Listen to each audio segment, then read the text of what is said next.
BMAC, Florida, of course, trying to win the SEC East for a third straight year, but they're going to do so while trying to identify a quarterback. Jim McElwain has got three players there. Malik Zaire, a graduate transfer from Notre Dame. We remember his time there. You got Feleipe Franks and Luke Del Rio. Del Rio is the guy who was initially awarded the starting job out of 2016 before he lost it. You got to do this while preparing for Michigan in the first week of the season, BMAC. How difficult is that going to be for Coach McElwain?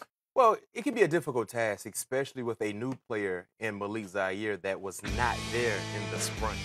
So you got a chance to see the other two quarterbacks you mentioned in the spring and in game action, to say the least. But trying to get Malik Zaire caught up to speed and then see if he is comfortable enough within the playbook and being able to orchestrate this offense, because they're trying to find out who their starting quarterback will be. And to do so and give each player a fair opportunity, they need to divide the reps equally and then allow the chemistry, the rhythm to show them, the coaches, this is the guy that is best suited to lead our offense week one against Michigan. You saw the coaches pick Georgia to win the SEC East, although the Gators have won it each of the past 2 seasons.